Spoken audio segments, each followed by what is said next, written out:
Hello ಎಲ್ರಿಗೂ ನಮಸ್ಕಾರ. ಎಲ್ಲರೂ ಹೇಗಿದ್ದೀರಾ? ಎಲ್ಲರೂ ಚೆನ್ನಾಗಿದ್ದೀರಾ ಅಂತ ಅಂದ್ಕೊಂಡಿದ್ದೀನಿ.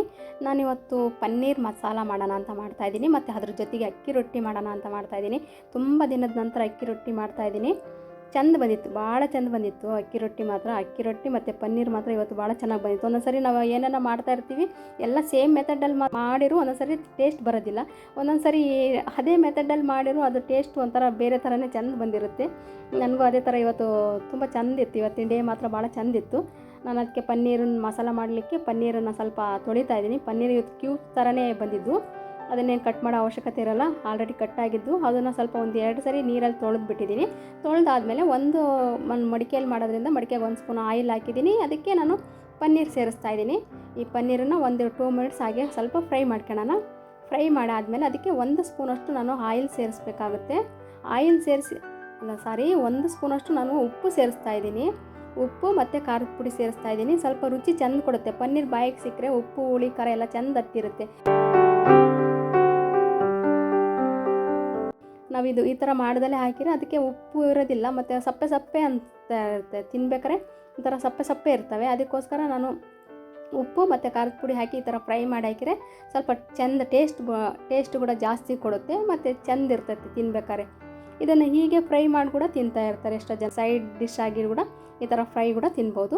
ಅದಕ್ಕೆ ಸ್ವಲ್ಪ 1 ಸ್ಪೂನಷ್ಟು ಆಯಿಲ್ ಇತ್ತಲ್ಲ, ಅದಕ್ಕೆ ನಾನು ಈರುಳ್ಳಿ, ಒಂದು ದಪ್ಪ ಸೈಜ್ ಈರುಳ್ಳಿ ತಗೊಂಡಿದ್ದೀನಿ, ಅದನ್ನು ಫ್ರೈ ಮಾಡ್ತಾಯಿದ್ದೀನಿ. ಅದಾದಮೇಲೆ ಅದಕ್ಕೆ ಒಂದು ಟೊಮಟೊ, ಅದು ಕೂಡ ಒಂದು ದಪ್ಪ ಸೈಜ್ ಟೊಮಟೊ ತಗೊಂಡಿದ್ದೀನಿ. ಅದು ಕೂಡ ಸ್ವಲ್ಪ ಸಾಫ್ಟ್ ಆಗೋವರೆಗೂ ಫ್ರೈ ಮಾಡ್ತಾನೇ ಇರೋಣ. ಅದು ಸ್ವಲ್ಪ ಸಾಫ್ಟ್ ಆಗಲಿ, ಅಲ್ಲಿವರೆಗೂ 2 ಮಿನಿಟ್ಸ್ ಫ್ರೈ ಮಾಡಿದ್ಮೇಲೆ ಸಾಫ್ಟ್ ಆಗುತ್ತೆ. ಅದಕ್ಕೆ ಒಂದು ಬೆಳ್ಳುಳ್ಳಿ ತಗೊಂಡಿದ್ದೀನಿ ನಾನು, ಒಂದು ಬೆಳ್ಳುಳ್ಳಿ ಮತ್ತು 1 ಇಂಚು ಶುಂಠಿ ತಗೊಂಡಿದ್ದೀನಿ. ಅದು ಕೂಡ ಸ್ವಲ್ಪ ಚೆನ್ನಾಗಿ ಫ್ರೈ ಮಾಡ್ಕೊಳ್ಳೋಣ. ಈರುಳ್ಳಿ, ಬೆಳ್ಳುಳ್ಳಿ, ಟೊಮಟೊ, ಶುಂಠಿ ಎಲ್ಲ ಫ್ರೈ ಮಾಡ್ತಾಯಿದ್ದೀನಿ. ಅದಕ್ಕೆ ನಾನು ಈಗ ಕೊತ್ತಂಬರಿ ಸೊಪ್ಪು ಹಾಕ್ತಾಯಿಲ್ಲ ನಾನು. ಕೊತ್ತಂಬರಿ ಕಡ್ಡಿ ಇರುತ್ತಲ್ಲ ಅದನ್ನು ಹಾಕ್ತಾಯಿದ್ದೀನಿ. ಕೊತ್ತಂಬರಿ ಕಡ್ಡಿ ಕೂಡ ತುಂಬ ಪವರ್ಫುಲ್ಲು. ಸೊಪ್ಪಲ್ಲಿ ಎಷ್ಟು ಇರುತ್ತೆ ವಿಟಮಿನ್ಸು, ಅದಕ್ಕಿಂತ ಜಾಸ್ತಿನೇ ಇದರಲ್ಲಿ ಕಡ್ಡಿಯಲ್ಲಿರುತ್ತೆ. ನಾವು ಕಡ್ಡಿ ಎಲ್ಲ ಸುಮ್ಮನೆ ವೇಸ್ಟ್ ಮಾಡಿ ಬಿಸಿ ಹಾಕ್ತೀವಿ. ರುಬ್ಬಬೇಕಾದ್ರೆ ಯಾವತ್ತೂ ನಾವು ಕಡ್ಡಿನೇ ಹಾಕ್ಕೊಂಡು ರುಬ್ಬಬೇಕು. ಒಂದು ಹಾಕಿದ್ರೆ ಟೇಸ್ಟ್ ಬರುತ್ತೆ. ಮತ್ತು ಇನ್ನೊಂದು ಏನಪ್ಪ ಅಂತಂದರೆ ಕಲರ್ ಜಾಸ್ತಿ ಬಿಟ್ಕೊಳಲ್ಲ.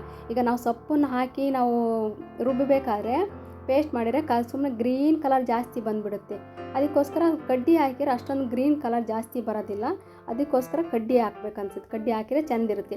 ನಮಗೆ ಬೇರೆ ಯಾವುದನ್ನ ಗ್ರೀನ್ ಕಲರ್ದು ಮಾಡಬೇಕು ಅಂತ ಅಂದಾಗ ಮಾತ್ರ ನಾವು ಸೊಪ್ಪು ಹಾಕಿದರೆ ಸ್ವಲ್ಪ ಗ್ರೀನ್ ಕಲರ್ ಜಾಸ್ತಿ ಕಲರ್ ಬಂದಿರುತ್ತೆ. ಈಗ ನಮಗೆ ಕಲರ್ ಬೇಡ ಅಂತ ಅಂದಾಗ ನಾವು ಕಡ್ಡಿ ಯೂಸ್ ಮಾಡಿದರೆ ಚೆನ್ನಾಗಿರುತ್ತೆ. ನಾನು ಒಂದು ಬಾಣಲಿ ಇಟ್ಟಿದ್ದೀನಿ, ಮತ್ತು ಅದಕ್ಕೆ 1 ಸ್ಪೂನಷ್ಟು ಆಯಿಲ್ ಹಾಕಿದ್ದೀನಿ. ಜೀರಿಗೆ, ಸಾಸಿವೆ, ಚಕ್ಕೆ, ಲವಂಗ, ಏಲಕ್ಕಿ ಮತ್ತು ಪಲಾವ್ ಎಲೆ ಮತ್ತು ಮರಾಠಿ ಮಗ್ಗು, ಇಷ್ಟನ್ನು ನಾನು ಮಸಾಲೆ ಸಾಮಾನೆಲ್ಲದನ್ನು ಸೇರಿಸ್ತಾ ಇದ್ದೀನಿ. ಇದನ್ನು ಸ್ವಲ್ಪ ಫ್ರೈ ಮಾಡ್ಕೊಳ್ಳೋಣ. ಆಯಿಲ್ ಸ್ವಲ್ಪ ಕಡಿಮೆ ಅನಿಸುತ್ತೆ. ಇದು ಮಡಿಕೆ ಆಗಿರೋದ್ರಿಂದ ಸ್ವಲ್ಪ ಕಡಿಮೆ ಕಾಣ್ತಾ ಇರುತ್ತೆ. ಇದು ತಗ್ಗು ಜಾಸ್ತಿ ಇರುತ್ತೆ, ಅಲ್ಲೇ ಹೋಗಿ ಒಂದೇ ತಗೆ ಕುಂದಿರುತ್ತೆ. ಅದು ಬೇರೆ ಕಡೆ ಸ್ಪ್ರೆಡ್ ಆಗಿರಲ್ಲ. ಅದಕ್ಕೋಸ್ಕರ ಆಯಿಲ್ ಕಡಿಮೆ ಅನಿಸುತ್ತೆ. ನಿಮಗೆ ಬೇಕಾದ್ರೆ ನಿಮ್ಗೆ ಸ್ವಲ್ಪ ಜಾಸ್ತಿನೇ ಹಾಕ್ಕೋಬೋದು. ನಾನು 1 ಸ್ಪೂನ್ ಅಂತ ಹೇಳ್ತಿದ್ದೀನಲ್ಲ, ನಾನು ಮಾಮೂಲಿ ಸ್ಪೂನ್ ಅಲ್ಲ, ನಾನು ಅದು ಒಂದು ಸಾರು ಹಾಕೋ ಚೌಟ ಇರುತ್ತಲ್ಲ, ಚಟ್ನಿ ಹಾಕೋ ಚೌಟ, ಆ ಥರ ಸ್ಪೂನ್ ಇರುತ್ತೆ ನಂದು. ಅದಕ್ಕೋಸ್ಕರ ಈಗ ಮಸಾಲ ಪೇಸ್ಟ್ ಮಾಡಿದ್ನಲ್ಲ ಅದನ್ನೆಲ್ಲ ನಾನು ಅದಕ್ಕೆ ಹಾಕಿದ್ದೀನಿ. ಅದನ್ನು ಸ್ವಲ್ಪ ಈಗ ಫ್ರೈ ಮಾಡಿದೆ. ಒಂದು 2 ಮಿನಿಟ್ಸು ಸ್ವಲ್ಪ ಹಸಿ ವಾಸನೆ ಹೋಗೋವರೆಗೂ ಫ್ರೈ ಮಾಡಿದೆ. ಅದಕ್ಕೆ ಸ್ವಲ್ಪ ನೀರು ಕೂಡ ಸೇರಿಸಿದ್ದೀನಿ. ಅದು ಸ್ವಲ್ಪ ತೊಳೆದಿದ್ದು 1/4 ಕಪ್ಪಷ್ಟು ನೀರು ಸೇರಿಸಿ ಫ್ರೈ ಮಾಡಿದೆ. ಅದಾದಮೇಲೆ ನಾನೀಗ ಮೊಸರು ಇರುತ್ತಲ್ಲ, 1 ಸ್ಪೂನ್ ಮೊಸರು. ಇದು ಸ್ವೀಟ್ ಮೊಸರು, ಹುಳಿ ಮೊಸರು ಇದ್ದರೆ ಚೆಂದಿರೋದಿಲ್ಲ, ಹುಳಿ ಬಂದುಬಿಡುತ್ತೆ. ಜಾಸ್ತಿ ಟೊಮಟೊ ಕೂಡ ಸೇರಿಸಿರ್ತೀವಿ, ಮತ್ತು ಇದು ಮೊಸರು ಹಾಕಿರೋ ಹುಳಿ ಬಂದುಬಿಡುತ್ತೆ. ಅದಕ್ಕೋಸ್ಕರ 1 ಸ್ಪೂನು ನಾನು ಧನಿಯಾ ಪೌಡರ್ ಸೇರಿಸ್ತಾ ಇದ್ದೀನಿ. ಅದಕ್ಕೆ 2 ಸ್ಪೂನು ನಾನು ಚಿಲ್ಲಿ ಪೌಡರ್ ಸೇರಿಸ್ತಾ ಇದ್ದೀನಿ. ಅದನ್ನು ಸ್ವಲ್ಪ ಚೆನ್ನಾಗಿ ಮೊಸರು ಜೊತೆಗೆ ಮಿಕ್ಸ್ ಮಾಡ್ಕೊಳ್ಳೋಣ. ಪೂರ್ತಿ ನೈಸ್ ಆಗುತ್ತೆ ಆ ಥರ ಚೆಂದ ಮಿಕ್ಸ್ ಮಾಡಬೇಕು. ಇಲ್ಲಾಂದರೆ ಎಲ್ಲ ಒಡಕ್ಕೆ ಎದುರುತ್ತಲ್ಲ, ಅದು ಚೆಂದ ಮಸಾಲ ಕಾಣೋದಿಲ್ಲ. ಅದಕ್ಕೋಸ್ಕರ ನೀಟಾಗಿ ಚೆನ್ನಾಗಿ ಪೇಸ್ಟ್ ಮಾಡ್ಕೋಬೇಕು ಅದನ್ನು. ಅದಾದಮೇಲೆ ಅದಕ್ಕೆ ಸ್ವಲ್ಪ ಒಂದು ಅರಿಶಿನ, 1/4 ಚಮಚದಷ್ಟು ಅರಿಶಿನ ಹಾಕಿದ್ದೀನಿ. ಅದನ್ನೆಲ್ಲ ಪೂರ್ತಿ ಈಗ ನಾವು ಆಲ್ರೆಡಿ ಫ್ರೈ ಆಗ್ತಿರೋ ಮಸಾಲಕ್ಕೆ ಸೇರಿಸೋಣ. ಇದನ್ನು ಈಗ ಒಂದು 10 ಮಿನಿಟ್ಸ್ ಹಾಗೆ ಕುದಿಲಿಕ್ಕೆ ಬಿಡ್ತಾಯಿದ್ದೀನಿ. ಅದು ಪೂರ್ತಿ ಕುದೀತಾ ಇರುತ್ತೆ. ನಾನು ಬೆಳಗ್ಗೆನೇ ಸ್ಟಾರ್ಟ್ ಮಾಡಿರೋದ್ರಿಂದ ನಾನು ನೀರು ಕುಡ್ದಿಲ್ಲ, ನಾನು ಬಿಸಿ ನೀರು. ಅದಕ್ಕೆ ನಾನು ನಿಂಬು ನೀರು ಕುಡಿತಾ ಇರ್ತೀನಿ. ನಾನು ನಿಂಬು ನೀರು ಕುಡಿತೀನಿ. ನಮ್ಮ ಮನೆಯವರಿಗೆ ನಿಂಬು ಹಾಕ್ಕೊಡೋದಿಲ್ಲ. ಅವ್ರು ಕಂಟಿನ್ಯೂಸ್ ಒಂದು 15 ದಿನ ನಿಂಬು ಕುಡ್ದವ್ರೆ ಅಂದ್ಬಿಟ್ರೆ ತಕ್ಷಣ ಸಣ್ಣಗಾಗ್ಬಿಡ್ತಾರೆ ಅವರು. ಅದಕ್ಕೋಸ್ಕರ ಅವ್ರಿಗೆ ಜಾಸ್ತಿ ನಿಂಬೆಹಣ್ಣಿನ ನೀರು ಕೊಡೋಲ್ಲ, ಯಾವಾಗಾದರೂ ಒಂದು ಸರಿ ಅಷ್ಟೇ ಕೊಡ್ತೀನಿ ನಾನು. ರೆಗ್ಯುಲರಾಗಿ ಕೊಡೋದಿಲ್ಲ. ನಾನು ಮಾತ್ರ ರೆಗ್ಯುಲರಾಗಿ ನೀರು ಕುಡಿತಾನೆ ಇರ್ತೀನಿ, ನಿಂಬು ನೀರು.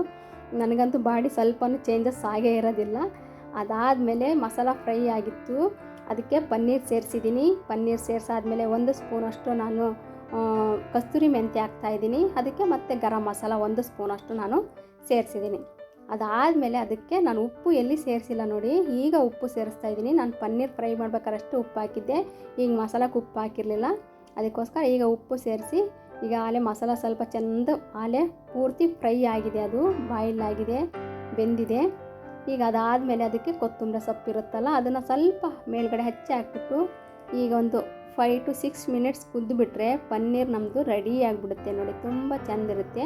ನಿಮಗೆ ಅದು ತಿಕ್ನೆಸ್ ಎಷ್ಟು ಬೇಕೋ ಅಷ್ಟು ಮಾಡ್ಕೊಂಡ್ರೆ ಸರಿ ಆಗುತ್ತೆ ನೋಡಿ. ಪನ್ನೀರ್ ನಂದು ರೆಡಿ ಆಗಿಬಿಟ್ಟಿದೆ. ಇದು ಒಂದು ಪ್ಲೇಟಿಗೆ ಸರ್ವ್ ಮಾಡಿ ತೋರಿಸ್ತೀನಿ ಯಾವ ಥರ ಬಂದಿದೆ ನೋಡಿ. ಮಸ್ತ್ ಬಂದಿತ್ತು, ಟೇಸ್ಟ್ ಕೂಡ ಭಾಳ ಚೆಂದಿತ್ತು, ಭಾಳ ರುಚಿ ಕೂಡ ಚೆಂದಿತ್ತು, ಅದು ನೋಡಲಿಕ್ಕೂ ಚೆಂದಿತ್ತು. ಆ ಥರ ಪನ್ನೀರ್ ಮಸ್ತಿತ್ತು ರೊಟ್ಟಿ ಇವತ್ತು ಮಾತ್ರ. ಅದಾದಮೇಲೆ ನಾನು ಅಕ್ಕಿ ರೊಟ್ಟಿ ಮಾಡಲಿಕ್ಕೆ 1-2 ಕಪ್ ಅಷ್ಟು ಅಕ್ಕಿ ಹಿಟ್ಟು ತಗೊಂಡಿದ್ದೀನಿ. ಅದಕ್ಕೆ ಸ್ವಲ್ಪ ಉಪ್ಪು ಹಾಕ್ತಾಯಿದ್ದೀನಿ, ರುಚಿಗೆ ತಕ್ಕಷ್ಟು ಸ್ವಲ್ಪ ಉಪ್ಪು. ಅದಕ್ಕೆ ಪೂರ್ತಿ ಕುದೀತಾ ಇರಬೇಕು ನೋಡಿ. ಪೂರ್ತಿ ನೀರು ಮಾತ್ರ ತುಂಬ ಬಿಸಿ ಅಷ್ಟೇ ಅಲ್ಲ, ಪೂರ್ತಿ ಕುದೀತಾ ಇರಬೇಕು. ಆ ಥರ ನೀರು ಹಾಕಿದರೆ ರೊಟ್ಟಿಗಳೆಲ್ಲ ತುಂಬ ಚೆಂದ ಬಂದಿರುತ್ತೆ. ನಾವು ಹೊಸ್ದಾಗಿ ಟ್ರೈ ಮಾಡೋರೆಲ್ಲ ಪೂರ್ತಿ ಕುದಿಯೋ ನೀರಲ್ಲಿ ಕಲಿಸ್ಬೇಕು. ಎಲ್ಲ ರೊಟ್ಟಿನೂ ಒಂದೇ ಥರ, ಅಕ್ಕಿ ರೊಟ್ಟಿ, ಜೋಳದ ರೊಟ್ಟಿ, ಸಜ್ಜೆ ರೊಟ್ಟಿ, ರಾಗಿ ರೊಟ್ಟಿ ಎಲ್ಲ ರೊಟ್ಟಿನೂ ಒಂದೇ ಥರನೇ ಮಾಡೋದು. ಕುದಿಯೋ ನೀರಲ್ಲಿ ಹಿಟ್ಟು ಹಾಕಿ ಕಲಿಸ್ಬೇಕು. ಅದನ್ನು ಒಂದು 10 ನಿಮಿಷ ತಣ್ಣಗಾಗಲಿಕ್ಕೆ ಬಿಡಬೇಕು. ಬಿಸಿದು ಕಲಿಸ್ಲಿಕ್ಕೆ ಬರೋದಿಲ್ಲಲ್ಲ, ಅದಕ್ಕೆ 10 ನಿಮಿಷ ತಣ್ಣಗೆ ಆದಮೇಲೆ ಅದನ್ನು ಪೂರ್ತಿ ಚೆನ್ನಾಗೆ ನಾದ್ಕೋಬೇಕು. ಪೂರ್ತಿ ನೈಸಾಗಿ ಚೆಂದ ನಾದಬೇಕು, ಭಾಳ ನಾದಬೇಕು. ಎಷ್ಟು ನಾವು ನಾದುತ್ತೀವೋ ಅಷ್ಟು ಚೆಂದ ಅಕ್ಕಿ ರೊಟ್ಟಿ ಬರ್ತವೆ. ಎಲ್ಲದೂ ರೊಟ್ಟಿನೂ ಅಷ್ಟೇ, ನಾವು ನಾದಿದಷ್ಟು ರೊಟ್ಟಿ ಚೆಂದ ಬರ್ತಿರ್ತವೆ. ಸ್ವಲ್ಪ ನಾದೋದು ಕಡಿಮೆ ಆಯಿತು ಅಂದರೆ ರೊಟ್ಟಿ ಎಲ್ಲ ಅರ್ಧೋಗೋದು, ಕಿತ್ತೋಗೋದು, ಲಟ್ಟಿಸ್ಬೇಕಾದ್ರೆ ಆಗಾಗ್ತಿರುತ್ತೆ. ಅದಕ್ಕೆ ನಾವು ಸ್ವಲ್ಪ ನಾದಬೇಕಷ್ಟೇ ಚೆಂದಾಗಿ. ಅದ್ರಾಗೂ ಪೂರ್ತಿ ಕುದಿಯೋ ನೀರು ಹಾಕಿರೋದ್ರಿಂದ ಅಷ್ಟೊಂದೇನು ಅರ್ಧೋಗೋ ಚಾನ್ಸಸ್ ಇರೋದಿಲ್ಲ. ಈಗ ಅಕ್ಕಿ ರೊಟ್ಟಿನ ಚಪಾತಿ ಲಟ್ಟಿಸ್ದಂಗೆ ನೀಟಾಗಿ ಮಾಮೂಲಿ ಲಟ್ಟಿಸ್ತಾ ಇದ್ದೀನಿ. ತುಂಬ ಚೆಂದ ಬಂತು ನೋಡಿ, ಎಲ್ಲಿ ಕಿತ್ತೋಗಿಲ್ಲ. ಇದನ್ನು ಈಗ ಬಾಣಲಿಯಲ್ಲೇ ಹಾಕಿ ಈಗ ಅದನ್ನು ಬೇಯಿಸ್ಕೊಳ್ಳೋಣ. ಇದನ್ನು ನಾನು ಮೇಲ್ಗಡೆ ಹಿಟ್ಟಿಗೆ ನಾನು ಬೇರೆ ರೊಟ್ಟಿಗೆಲ್ಲ ನಾನು ನೀರು ಹಚ್ಚುತ್ತೀವಲ್ಲ ಆ ಥರ ಇದಕ್ಕೆ ನೀರು ಹಚ್ಚೋದಿಲ್ಲ. ನೀರು ಹಚ್ಚಿದ್ರೆ ತುಂಬ ಸಾಫ್ಟ್ ಆಗಿಬಿಡುತ್ತೆ. ಅದೇನೋ ಮುದುಕರು ಬಾಯಲ್ಲಿಟ್ಟರು ಕರಗುತ್ತೆ ಅಂತಾರಲ್ಲ ಆ ಥರ ಈಗಲೇ ಸಾಫ್ಟ್ ಇರುತ್ತೆ ಇದು. ಅದ್ರಾಗ ನೀರು ಹಚ್ಚಿದ್ರೆ ಇನ್ನೂ ತುಂಬ ಸಾಫ್ಟ್ ಆಗುತ್ತೆ. ಅದಕ್ಕೋಸ್ಕರ ನಾನು ಮೇಲ್ಗಡೆ ಹಿಟ್ಟನ್ನಷ್ಟೇ ಒಣ ಬಟ್ಟೆಯಲ್ಲಿ ತೆಗೆದುಬಿಟ್ಟಿದ್ದೀನಿ. ಅದಾದಮೇಲೆ ಈ ಥರ ನೋಡಿ ಬೇಯಿಸಿರೆ ನೋಡಿ ಎಷ್ಟು ಚೆಂದ ಉಬುಕಿತ್ತೆ ನೋಡಿ. ತುಂಬ ಚೆಂದ ಬಂದಿತ್ತು ರೊಟ್ಟಿ ಮಾತ್ರ, ಭಾಳ ಚೆಂದ ಬಂದಿತ್ತು. ಭಾಳ ದಿನದ ನಂತರ ಮಾಡಿದೆ ರೊಟ್ಟಿ, ಆದರೂ ತುಂಬ ಚೆಂದ ಬಂದಿತ್ತು. ಈಗ ಅಕ್ಕಿ ರೊಟ್ಟಿ ನೋಡಿ ಎಲ್ಲ ರೆಡಿ ಮಾಡಿದ್ದೀನಿ. ಅಕ್ಕಿ ರೊಟ್ಟಿ ಮತ್ತು ಪನ್ನೀರು ನಂದು ರೆಡಿ ಆಯಿತು. ಈಗ ಬೆಳಗಿನ ತಿಂಡಿ ನಾನು ನಮ್ಮ ಮನೆಯವ್ರಿಗೆ ಹಾಕ್ಕೊಟ್ಬಿಟ್ರೆ ಅವರು ತಿಂದುಬಿಟ್ಟು ಕೆಲಸಕ್ಕೆ ಹೋಗ್ತಾರೆ. ಅದಾದಮೇಲೆ ನನ್ನ ಕೆಲಸ ಸ್ಟಾರ್ಟ್ ಮಾಡ್ಕೋಬೇಕಾಗುತ್ತೆ. ನಾನು ಬೆಳಗ್ಗೆ ನನ್ನ ತಿಂಡಿ ನೋಡಿ ಕಂಪ್ಲೀಟ್ ಆಯ್ತು. ಈಗ ನನ್ನ ತಿಂಡಿ ಕಂಪ್ಲೀಟ್ ಆದಮೇಲೆ ನಂದೀಗ ಮನೆ ಕೆಲಸ ಇದ್ದೇ ಇರುತ್ತಲ್ಲ, ಸಾಮಾನ್ಯ ಎಲ್ಲರ ಮನೆಗೂ ಕೆಲಸಗಳು ಇದ್ದೇ ಇರ್ತೈತೆ. ಆ ಕೆಲಸ ನಾನೀಗ ಸ್ಟಾರ್ಟ್ ಮಾಡಿದ್ದೀನಿ. ಎಲ್ಲರೂ ಒಬ್ಬೊಬ್ಬರು ಮನೆ ಕೆಲಸ ಸ್ಟಾರ್ಟಿಂಗೆ ಕೆಲಸ ಮಾಡಿಬಿಡ್ತಾರೆ. ಕೆಲಸ ಮಾಡಿ ಆದಮೇಲೆ ತಿಂಡಿ ಮಾಡ್ತಾರೆ. ನನಗೆ ಅಷ್ಟೊಂದು ಆಗೋದಿಲ್ಲಪ್ಪ, ಅಷ್ಟು ಬೇಗ ಎದ್ದು ಅಷ್ಟೆಲ್ಲ ಕೆಲಸ ಮಾಡಲಿಕ್ಕಾಗಲ್ಲ. ಈಗಂತೂ ತುಂಬ ಚಳಿ ಇರೋದ್ರಿಂದ ನನಗೆ ಆಗೋದೇ ಇಲ್ಲ. ನಾನು ಬೆಳಗ್ಗೆ ಸ್ವಲ್ಪ ತಿಂಡಿ ಮಾಡಿಬಿಟ್ಟು ಆದಮೇಲೆ ನಾನು ಕೆಲಸ ಸ್ಟಾರ್ಟ್ ಮಾಡ್ಕೊಳ್ತೀನಿ. ರಾತ್ರಿ ನಾನು ಒಂದು ಬೆಡ್ಶೀಟ್ ಇತ್ತು, ನನ್ನ ಬೆಡ್ಶೀಟ್ ಆಗಲಿ ಬೆಡ್ ಕವರ್ ಆಗಲಿ ತೊಳಿಬೇಕಂದ್ರೆ ನಾನು ಚೆಂದ ಬಿಸಿ ನೀರಲ್ಲಿ ಪೂರ್ತಿ ನಾನು ನೆನೆ ಇಟ್ಬಿಡ್ತೀನಿ. ಇಲ್ಲ ಅಂದರೆ ತುಂಬ ಗಲೀಜಾಗಿತ್ತು ಅಂತ ಅಂದರೆ ಕುದಿಸ್ಬಿಡ್ತೀನಿ. ನಾನು ಒಂದು ಪಾತ್ರೆಯಲ್ಲಿಟ್ಟು ನೀರು ಹಾಕಿ ಕುದಿಸ್ತೀನಿ. ಕುದಿಸಿ ಆದಮೇಲೆ ನಾನು ಅದನ್ನು ಬೆಳಗ್ಗೆ ತೊಳಿತೀನಿ. ಹಂಗಾದರೆ ಸ್ವಲ್ಪ ನನಗೆ ತೊಳಿಲಿಕ್ಕೂ ಈಸಿ ಆಗುತ್ತೆ, ಮತ್ತು ಕೊಳೆ ಕೂಡ ನೀಟಾಗಿ ಬಿಟ್ಕೊಳುತ್ತೆ, ಚೆಂದ ನಮಗೆ ಈಸಿ ಆಗುತ್ತೆ. ಇಲ್ಲಾಂದರೆ ಅವಾಗೆ ನಾನು ಬೇರೆ ನೀರಲ್ಲಿ ಮಾಮೂಲಿ ತಣ್ಣೀರಲ್ಲೇ ತೊಳೆದ್ರೆ ಅಷ್ಟೊಂದು ಕೊಳೆ ಹೋಗೋದೇ ಇಲ್ಲ, ಮತ್ತು ನಮಗೆ ತೊಳಿಲಿಕ್ಕೂ ತುಂಬ ವಜೆ ಆಗುತ್ತೆ. ಮತ್ತು ಇಲ್ಲಿ ನಮ್ಮದು ಅದು ಕಟ್ಟೆ ಚಿಕ್ಕದಿರೋದ್ರಿಂದ ನನಗೆ ಅಲ್ಲಿ ಕುತ್ಕೊಂಡು ತೊಳಿಲಿಕ್ಕೆ ಕೆಲಸ ಮಾಡಲಿಕ್ಕೆ ಆಗೋದಿಲ್ಲ. ಪಾತ್ರೆ ಅಂತೂ ಅಷ್ಟು ಇಟ್ಬಿಟ್ರೆ ನನಗೆ ತುಂಬ ಅಲ್ಲಿ ತೊಳಿಲಿಕ್ಕೆ ಈಸಿ ಇರೋದಿಲ್ಲ, ಎಲ್ಲ ಅಷ್ಟು ಇರಿಟೇಟ್ ಆಗ್ತಿರ್ತೈತೆ. ಅಷ್ಟು ಚಿಕ್ಕ ಜಾಗ ಇರುತ್ತೆ, ಏನು ಮಾಡೋಕ್ಕಾಗಲ್ಲ. ಬಾಡಿಗೆ ಮನೆ ಹೆಂಗಿರುತ್ತೆ ಹಂಗೆ ಅಡ್ಜಸ್ಟ್ ಮಾಡ್ಕೊಂಡು ಹೋಗಬೇಕು ಒಂದೊಂದು ಸರಿ. ಅದು ಕುಂತು ತೊಳಿಲಿಕ್ಕೆ ನಂಗೆ ಆಗ್ತಾಯಿರಲಿಲ್ಲ, ಅದು ಎತ್ತಿ ಒಗಿಲಿಕ್ಕೆ. ಅದಕ್ಕೆ ನಿಂತ್ಕೊಂಡೆ ನಾನು ತೊಳಿತಾ ಇದ್ದೀನಿ.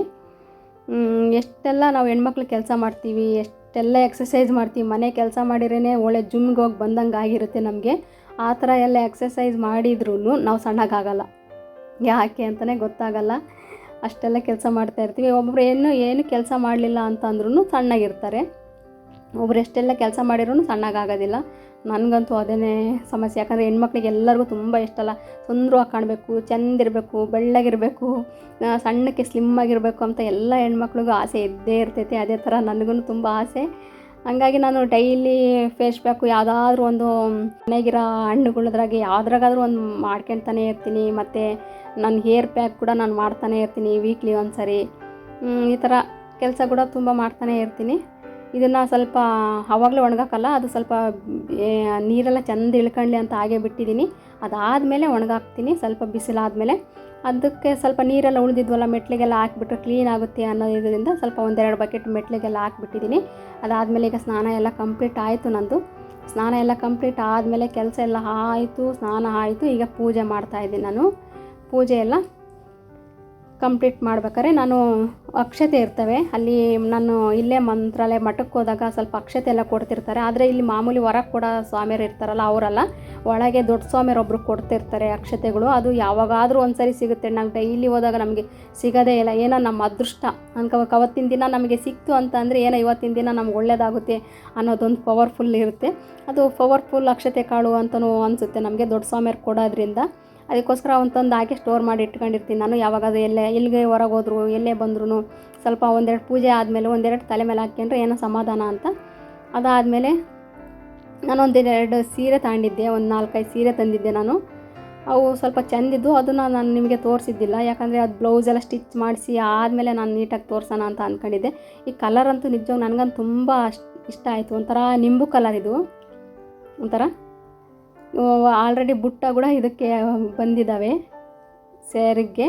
ನೋಡಿ ಚೆಂದಿತ್ತು, ನಿಂಬು ಕಲರ್ ಇತ್ತು. ಒಂಥರ ಉಟ್ಕೊಂಡ್ರು ತುಂಬ ಲುಕ್ಕು ಕಾಣ್ತಾಯಿದೆ ನನಗೆ. ಈ ಥರ ಒಂಥರ ಏನೋ ಒಂಥರ ಪ್ಲೇಸ್ ಎಲ್ಲ ಗ್ಲೋ ಕೊಡ್ತಾ ಇರ್ತೈತೆ ಈ ಥರ ಕಲರ್ ಉಟ್ಕೊಂಡ್ರೆ. ಮತ್ತು ತುಂಬ ಸ್ಮೂತ್ ಇದ್ದಾವೆ, ತುಂಬ ಸ್ಮೂತ್ ಇದ್ದಾವೆ, ಭಾಳ ಚೆಂದಿತ್ತು. ಎಲ್ಲ ಕೈಯಲ್ಲಿ ಇಷ್ಟು ಹಿಡ್ಕೋಬೋದು ಆ ಥರ ಇರ್ತಿದ್ದು, ಚೆಂದಿತ್ತು. ನನಗೇನು ಈ ಕಲರ್ ತುಂಬ ಇಷ್ಟ ಆಯಿತು, ಅದಕ್ಕೆ ತಗೊಂಡೆ. ನಿಮಗೇನಾದ್ರು ಈ ಕಲರ್ ಇಷ್ಟ ಆಯಿತು, ಇಷ್ಟ ಆಗಿಲ್ಲ, ಇದೊಂದು 4-5 ಕಲರ್ ತೋರಿಸ್ತೀನಿ, ನಿಮ್ಗೆ ಯಾವ್ದು ಇಷ್ಟ ಅಂತ ಹೇಳಿ. ಇದು ಒಂಥರ ಕನಕಾಂಬ್ರ ಕಲ್ಲರು ಅಲ್ಲ, ಮತ್ತು ಕನಕಾಂಬ್ರ ಕಲ್ಲರು ಅಲ್ಲ, ಒಂಥರ ರೆಡ್ಡು ಅಲ್ಲ, ಎರಡು ಮಿಕ್ಸ್ ಆಗಿರುತ್ತೆ. ಇದು ಒಂಥರ ಲೈಟ್ ಇದೆ, ಲೈಟ್ ಕಲರ್ ಬರುತ್ತೆ, ತುಂಬ ಚೆಂದಿತ್ತು. ನನಗೆ ರೆಡ್ ಕಲರ್ ತುಂಬ ಇಷ್ಟ. ಸ್ವಲ್ಪ ರೆಡ್ ಕಲರು ಈ ಥರ ಉಟ್ಕೊಂಡ್ರೆ ಸ್ವಲ್ಪ ನಾನು ಚೆಂದ ಕಾಣ್ತಾ ಇರ್ತೀನಿ. ಅದೇನೋ ಲುಕ್ಕೇ ಚೇಂಜ್ ಇರುತ್ತೆ ರೆಡ್ ಕಲರು ಆ ಥರ ಎಲ್ಲ ಉಟ್ಕೊಂಡ್ರೆ. ಅದಕ್ಕೋಸ್ಕರ ನಂಗೆ ರೆಡ್ ಕಲರು ತಗೊಂಡೆ. ಇದು ರೆಡ್ಡು ಬಾರ್ಡ್ರು ಬಂದಿರೋದ್ರಿಂದ ಫೇಸ್ ಹತ್ರ ಇರೋದ್ರಿಂದ ಸ್ವಲ್ಪ ಗ್ಲೋ ಕೊಡುತ್ತೆ, ಚೆಂದಿರುತ್ತೆ ಅಂತ. ಇದು ಕೂಡ ಬ್ಲ್ಯಾಕು ಸ್ವಲ್ಪ ರೆಡ್ಡು ಕಾಂಬಿನೇಷನ್ ಚೆನ್ನಾಗಿತ್ತು. ಇದು ಸ್ವಲ್ಪ ಡೀಸೆಂಟಾಗಿದೆ, ಪೂರ್ತಿ ಯಾವುದೂ ಇಲ್ಲ, ಡಾರ್ಕ್ ಇಲ್ಲ, ಏನಿಲ್ಲ, ಸ್ವಲ್ಪ ಡೀಸೆಂಟ್ ಕಲರು. ಸ್ವಲ್ಪ ಡೀಸೆಂಟಾಗಿ ತುಂಬ ಚೆಂದಿರುತ್ತೆ. ಇದು ಕೂಡ ಒಂಥರ ಬೇರೆ ಥರನೇ ಲುಕ್ ಕೊಡುತ್ತೆ. ಎಲ್ಲವುದು ನನಗಿಷ್ಟ ಆಗಿರೋ ಕಲರೇ ತಗೊಂಡಿರ್ತೀನಿ, ಬೇರೆ ಯಾವುದೇನು ಇಷ್ಟ ಇಲ್ಲದ ಕಲರೇನೋ ದುಡ್ಡು ಕೊಟ್ಟು ತಗೊಳ್ಳೋ ಅಷ್ಟೇನು ದಡ್ರೇನಲ್ಲ ಯಾರೂ. ಅವ್ರವ್ರಿಗೆ ಯಾವ್ದು ಇಷ್ಟ ಇರುತ್ತೋ ಆ ಕಲರ್ ಇಷ್ಟಪಟ್ಟು ತಗೊಂಡಿರ್ತೀವಿ ನಾವು ಕೂಡ. ಯಾಕಂದ್ರೆ ಕಷ್ಟಪಟ್ಟು ದುಡ್ಡು ಕೊಟ್ಟು ತಗೋಬೇಕಲ್ಲ, ಫ್ರೀಯಾಗಿ ಕೊಡೋರಾದರೆ ಯಾವುದಾದ್ರೂ ಕೊಟ್ಬಿಡು ಒಂದು ಅನ್ಬೋದು. ಕಷ್ಟಪಟ್ಟು ದುಡ್ಡು ಕೊಟ್ಟು ತಗೊಳೋದ್ರಿಂದ ಒಳ್ಳೊಳ್ಳೆ ಕಲರೇ ಸೆಲೆಕ್ಷನ್ ಮಾಡ್ಕೊಳ್ತೀನಿ. ಇದನ್ನು ಸೀರೆ ನೋಡಿ, ನಾನು ಸ್ಮೂತ್ ಸೀರೆ ಆಗಿರೋದ್ರಿಂದ ಈ ಥರ ಮಡಚಿರ್ತೀನಿ. ನಾನೇನು ಇದನ್ನು ಹ್ಯಾಂಗರ್ಗೆ ಹಾಕಲ್ಲ. ನಾನು ಬಾರ್ಡರ್ ಸೀರೆ, ದಪ್ಪ ಸೀರೆ, ರೇಷ್ಮೆ ಸೀರೆ ಅಷ್ಟೇ ಹ್ಯಾಂಗರ್ಗೆ ಹಾಕಿರ್ತೀನಿ. ಈ ಥರ ಸ್ಮೂತ್ ಸೀರೆ ಎಲ್ಲ ಈ ಥರ ಫೋಲ್ಡ್ ಮಾಡಿ ಮಡಚಿಡ್ತೀನಿ. ಈ ಥರ ಮಡಚಿಟ್ರೆ ಅದನ್ನು ನಾವು ನೀಟಾಗೆ ತೆಗಿಲಿಕ್ಕೆ ಈಸಿಯಾಗಿ ಬರ್ತೈತೆ. ಇಲ್ಲಾಂದರೆ ಎಲ್ಲ ಮಡಚ್ಕೊಂಡು ತೆಗಿಬೇಕಾದ್ರೆ ಒಂದೊಂದು ಎಳೆ ಹಂಗೆ ಕಿತ್ಕೊಂಡು ಅಲ್ಲಲ್ಲೇ ಇಡುತ್ತೆ, ಮತ್ತು ತೆಗಿಲಿಕ್ಕೆ ನೀಟಾಗಿ ಬರೋದಿಲ್ಲ. ಮತ್ತು ಬ್ಲೌಸ್ ಕೂಡ ನಾನು ಈ ಥರ ಮಡಚಿಟ್ಟಿರ್ತೀನಿ. ನಂದು ವಾರ್ಡ್ರೋಬ್ ಆರ್ಗನೈಸನ್ ತೋರಿಸಿದ್ದೀನಿ ನಂದು, ಅದು ಕೂಡ ನೀವು ನೋಡಿರ್ತೀರ ಸಾಮಾನ್ಯ. ಯಾರನ್ನ ನೋಡಿಲ್ದಾರಾದರೆ ನೋಡಿ ಅಂತ ಈಗ ಮಡಚಿಡೋದನ್ನು ತೋರಿಸ್ತಾ ಇದ್ದೀನಿ. ಬ್ಲೌಸ್ ಯಾವ ಥರ ಮಡ್ತಾ ಇಡ್ತೀನಿ. ಈ ಥರ ಮಡಚಿಟ್ರೆ ನಮಗೆಲ್ಲದು ಯಾವ್ಯಾವ ಬ್ಲೌಸು ಯಾವುದ್ಯಾವ್ದ್ರಲ್ಲಿದೆ ಅಂತ ನನಗೆ ಗೊತ್ತಾಗುತ್ತೆ. ಡೈಲಿ ಯೂಸ್ ಬ್ಲೌಸ್ಗಳೆಲ್ಲ ಒಂದ್ರಾಗ ಇಟ್ಟಿರ್ತೀನಿ, ಮತ್ತು ವರ್ಕ್ ಸೀರೆಗಳೆಲ್ಲ ಒಂದಾಗಿಟ್ಟಿರ್ತೀನಿ, ಮತ್ತು ರೇಷ್ಮೆ ಸೀರೆ ಬ್ಲೌಸೆಲ್ಲ ಒಂದಾಗಿ ಇಟ್ಟಿರ್ತೀನಲ್ಲ, ಹಂಗಾಗಿ ನನಗೆ ತೆಗಿಲಿಕ್ಕೆ ಈಸಿ ಆಗುತ್ತೆ, ಚೆಂದಿರುತ್ತೆ. ಇಷ್ಟೊತ್ತು ನನ್ನ ವೀಡಿಯೋ ನಿಮ್ಗೆ ಏನಾದರೂ ಇಷ್ಟ ಆಗಿದ್ರೆ ಪ್ಲೀಸ್ ಲೈಕ್ ಮಾಡಿ. ಲೈಕ್ ಮಾಡೋದನ್ನು ಮಾತ್ರ